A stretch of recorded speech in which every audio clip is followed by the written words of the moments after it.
Olá, está começando mais uma edição do programa Síntese, as sessões plenárias do Supremo Tribunal Federal, que você, telespectador, já acompanha ao vivo no direto do plenário quartas e quintas-feiras.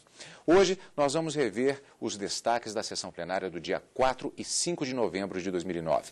Na verdade, Lídia, um único processo foi o grande destaque destas sessões plenárias, não pelo fato de que tenha sido o único processo a ser julgado, mas por ser um processo de grande repercussão, que é exatamente o inquérito 2280. Isso, inclusive por ter levado um grande tempo ou seja, foi um julgamento que durou uma manhã inteira, depois uma outra sessão no período da tarde, que voltou no dia da quinta-feira, ou seja, o ministro Joaquim Barbosa, o relator desse inquérito, desse recebimento de denúncia ou não, levou bastante tempo para trazer aos outros membros do colegiado, do plenário do Supremo, detalhes importantes a respeito dos acontecimentos para saberem realmente se essa denúncia deve ser recebida. Ou seja, um julgamento que, inclusive, ele ainda não acabou, não teria acabado caso tivesse acontecido a votação plena do colegiado e caso houvesse a aceitação da denúncia apresentada no inquérito pelo plenário.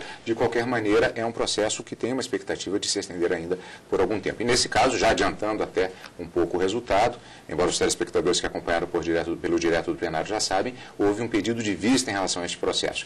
Vamos falar a respeito de todos esses detalhes deste processo, que na mídia, na imprensa, é conhecido também por outros nomes. Mensalão Mineiro, Valério Duto Tucano. Diversas formas são utilizadas para se referir ao caso que se transformou no inquérito 2280, tendo como relator o ministro Joaquim Barbosa, Ministério Público Federal versus Eduardo Brandão de Azeredo. O plenário do Supremo Tribunal Federal, no caso, começou a julgar este inquérito 2280, ou seja, tem de definir se aceita denúncia da Procuradoria-Geral da República contra o senador Eduardo Azeredo, do PSDB de Minas Gerais. Bom, os fatos, como já dissemos, são relativos ao chamado Mensalão Mineiro, Valério Duto Tucano. Existem essas designações que fazem uma comparação a um outro episódio conhecido como Mensalão. E em função de pessoas envolvidas e do fato de se tratar também de desvio de dinheiro público, particularmente de finalidades políticas, como são as acusações apresentadas, claro, isso dito de grosso modo, existe justamente esta comparação e esta ligação entre esses dois fatos, que também, um gerou este processo e outro também é fonte de processo também em tramitação no Supremo Tribunal Federal. Como é um inquérito, os ministros analisam se há indícios de autoria e materialidade dos crimes apontados pela Procuradoria-Geral da República. Caso entendam que há indícios, os ministros recebem a denúncia e a Corte abre a ação penal. O inquérito se transforma em uma ação penal contra o senador Mineiro.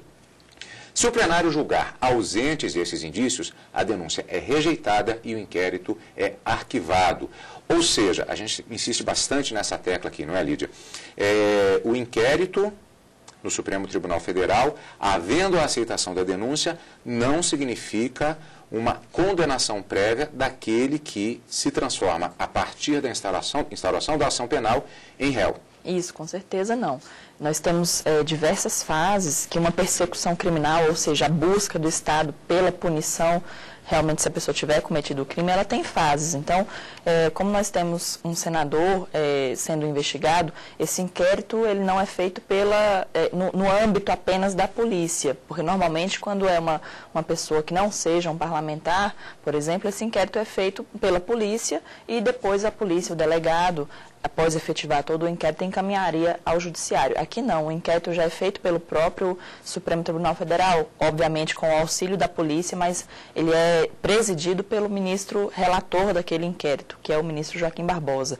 E aí, depois de colher alguns indícios, que são os indícios de materialidade, ou seja, que o crime realmente aconteceu, e que indícios também de autoria, aí nós teríamos a transformação desse inquérito em uma ação penal. Para isso, precisa primeiro haver uma votação em plenário, porque o Ministério Público ele oferece uma denúncia. Após a finalização do inquérito, o Ministério Público ofereceria uma denúncia baseada justamente na existência desses indícios, ou seja, não há uma certeza ainda do cometimento dos crimes, até porque na fase de inquérito não há aquele princípio do contraditório. O indiciado ele não teria ainda uma possibilidade de se defender. Então, só depois que o Supremo recebe a denúncia pela votação dos ministros é que eles vão fazer agora uma fase de provas onde a pessoa tem o direito de defesa e de contraditório, e aí sim que ao final é que os ministros vão votar sobre o mérito, ou seja, se ele realmente deve ser condenado ou se deve ser absolvido dos crimes que foram imputados a ele pelo Ministério Público. Vale a pena insistir nesta questão, guarde essa definição, esse conjunto de questões que foram colocadas pela Lídia agora, porque isso será fundamental para o entendimento de uma polêmica que vai acontecer no julgamento deste processo, como vamos ver ainda hoje aqui em síntese. O julgamento foi iniciado na manhã da quarta-feira, dia 4 de novembro. O ministro relator, Joaquim Barbosa, apresentou o relatório do caso, seguido da apresentação dos argumentos da acusação pelo Procurador-Geral da República, Roberto Gurgel. Há um detalhe neste caso. A denúncia foi apresentada inicialmente pelo antecessor do procurador Roberto Gurgel, o então Procurador-Geral da República, Antônio Fernando de Souza. Isso não muda em nada a acusação. É o chamado princípio da unicidade que se aplica neste caso. Depois, a defesa do senador Eduardo Azeredo apresentou a sustentação oral da tribuna. Passou-se então para o voto do relator, ministro Joaquim Barbosa. Aqui, ele tratará de parte dos acusados, neste caso, quando poderíamos falar sobre um outro ponto que já foi abordado diretamente neste ponto do voto do ministro Joaquim Barbosa, que é a questão da extinção de punibilidade e prescrição. Vamos saber o que é? Vamos rever o voto do ministro Joaquim Barbosa e depois voltamos. O Procurador-Geral da República requereu a decretação da extinção da punibilidade em relação a José Cláudio Pinto de Rezende, falecido, bem como dos envolvidos Rui José Viana Lage, Gilberto Botelho Machado e Maurício Dias Horta, cujas condutas já estariam prescritas com base na pena cominada em abstrato, à luz da regra inscrita no artigo 115 do Código Penal, e tendo em vista o fato de já possuírem atualmente mais de 70 anos de idade. Assim como determina o artigo 107, inciso 1º e 4º do Código Penal, eu decreto a extinção da punibilidade de José Cláudio Pinto de Rezende, em razão da sua morte, bem como de Rui José Viana Lage, Gilberto Botelho Machado e Maurício Dias Horta, pela prescrição da pretensão punitiva estatal, tendo em vista as penas cominadas em abstrato aos crimes narrados na inicial e, como já disse, tendo em vista também o fato de já terem ultrapassado a idade de 70 anos, que reduz à metade o prazo prescricional. Por outro lado, homologo o arquivamento das investigações em relação ao crime eleitoral, previsto no artigo 350 do Código Eleitoral. Tendo em vista que a pena máxima cominada ao delito em questão é de 3 anos, tendo prescrito em 2006, portanto.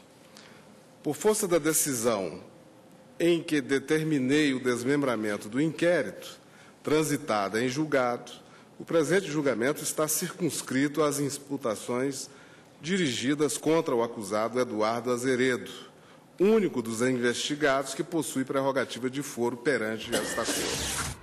Bom, Lídia, aqui temos uma oportunidade interessante para falar exatamente desses institutos que são a extinção da punibilidade e a prescrição, o que gerou efeitos imediatamente já neste ponto do processo. Isso. A extinção da punibilidade acontece quando o Estado não pode mais perseguir aquela pessoa para que ela cumpra ou pelo menos responda a um determinado processo criminal, ou seja, a punição que o Estado poderia dar a ela deve ser extinta. Por quê? Por vários motivos. No caso desse processo, o ministro Joaquim Barbosa extinguiu a punibilidade de 4 pessoas que estavam supostamente envolvidas, uma pelo fato de ter falecido, então nós temos aí a extinção da punibilidade pela morte, e outras 3 pessoas ele extinguiu a punibilidade em virtude da prescrição. Mas por que foi extinta a punibilidade nesse caso?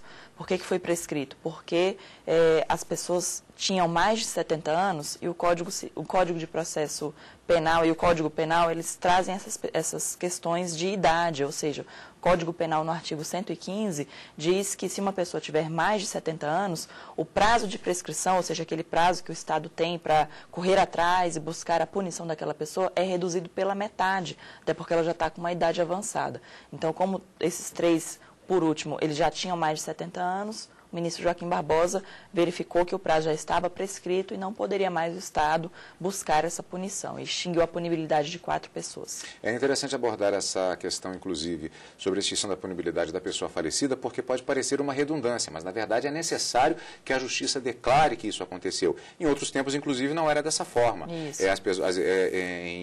De acordo com a legislação prevista em determinadas épocas, a pessoa, às vezes, ela já tinha morrido e havia uma espécie de, digamos assim, eu vou brincar um pouco, uma espécie de julgamento à revelia, inclusive a pessoa era considerada, a memória da pessoa era condenada, então é um ponto interessante. Ou então a condenação passaria para os seus herdeiros, inclusive, era aquele princípio da intranscendência da pena, ou seja, que a pena não pode passar da pessoa do condenado, não existia nessas épocas antigas, então a pessoa morria e a punição continuava também contra seus herdeiros. No processo Tiradentes se encontra isso, exatamente, isso. Às vezes a casa era derrubada, o terreno salgado, então era uma coisa que se estendia além da pessoa morte. propriamente dita, além da morte, e, bom, portanto, uma realidade, a necessidade do posicionamento da Justiça e que se declare que, no caso, foi extinta a punibilidade da pessoa que faleceu. E também esse outro caso das pessoas em função deste outro motivo relacionado às pessoas com mais de 70 anos. Bem, na sequência, o ministro abordou a origem deste caso. Vamos rever. O inquérito teve origem nas declarações de Marcos Valério perante a CPMI dos Correios em 2005, ocasião em que ele afirmou ter remunerado, através da SMPIB Comunicação, empresa por ele gerida, vários prestadores de serviços de campanha do acusado Eduardo Azeredo à reeleição para o governo de Minas Gerais em 1998.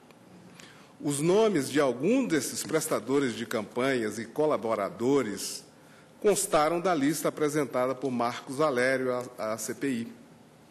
Com base nessa lista, o Ministério Público Federal passou a investigar a origem dos recursos aplicados por Marcos Valério na campanha de Eduardo Azeredo, chegando à conclusão narrada na denúncia, qual seja, os recursos teriam origem em crimes contra a administração pública, peculato contra estatais mineiras e lavagem de dinheiro. Opa, Lídia, vamos lá. Peculato e lavagem de dinheiro. Bem, o peculato é um crime previsto no Código Penal, no artigo 312, é um crime que está dentro daqueles previstos por crimes praticados por funcionário público contra a administração pública, que seria apropriar-se de qualquer valor ou de bens móveis, que podem ser públicos ou particular, mas você se apropria em razão de você estar exercendo aquele cargo. Então, a investigação é por peculato, justamente por um suposto envolvimento do senador envolvido com desvio de dinheiro de empresas públicas, ou seja, ele estaria desviando dinheiro de empresas públicas, empresas estatais, para investir em campanha. Já a lavagem de dinheiro é justamente a tentativa da pessoa que tem dinheiro ilícito ou de uma origem ilícita e tenta transformar, dar a esse dinheiro uma aparência de licitude. Essa expressão, inclusive, é uma expressão bastante interessante, lavagem de dinheiro, que existe até uma lenda em relação a esse crime sobre Al Capone. Ele trabalhava com algumas coisas ilícitas e, para disfarçar a ilicitude daquele dinheiro, ele comprou uma rede de lavanderias em Chicago. Então, ele dizia que o dinheiro dessas atividades ilícitas, na verdade, vinha das lavanderias. Por isso que surgiu essa utilização desse nome, lavagem de dinheiro, que é justamente uma tentativa de transformar um dinheiro ilícito em aparência de dinheiro lícito. E como o acusado teria participado deste suposto esquema? Voltamos ao voto do ministro Joaquim Barbosa.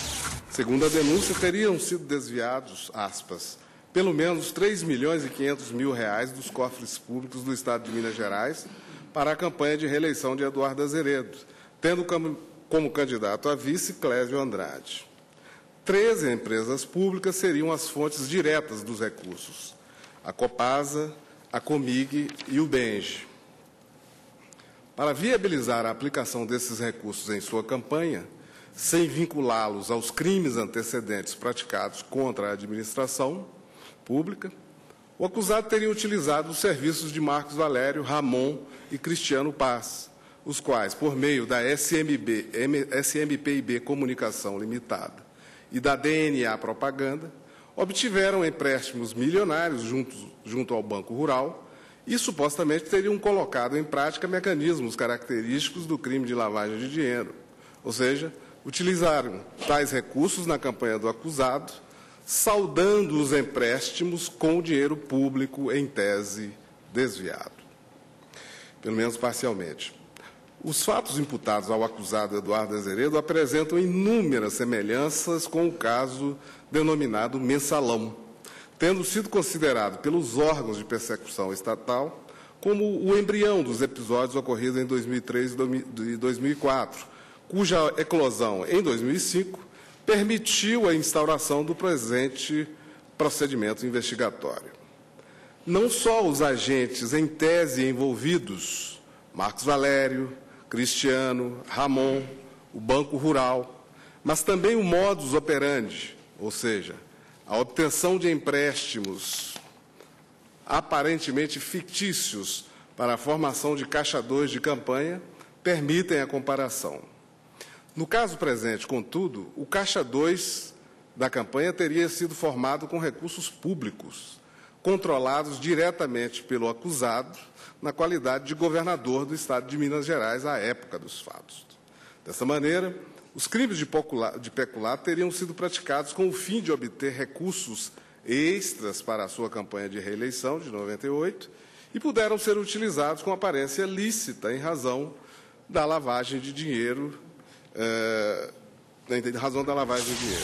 O relator prossegue na descrição sobre a denúncia de como seria o suposto esquema de desvio do dinheiro público. Vamos rever mais este trecho. A denúncia imputa ao acusado a prática dos crimes de peculato e de lavagem de dinheiro durante a sua campanha de reeleição. Na condição de governador, o acusado teria organizado um esquema criminoso de desvio de verbas estatais, colocando em ação mecanismos que permitiriam a ocultação da origem criminosa desses recursos e possibilitariam o financiamento ilícito da sua candidatura na chapa PSDB-PFL.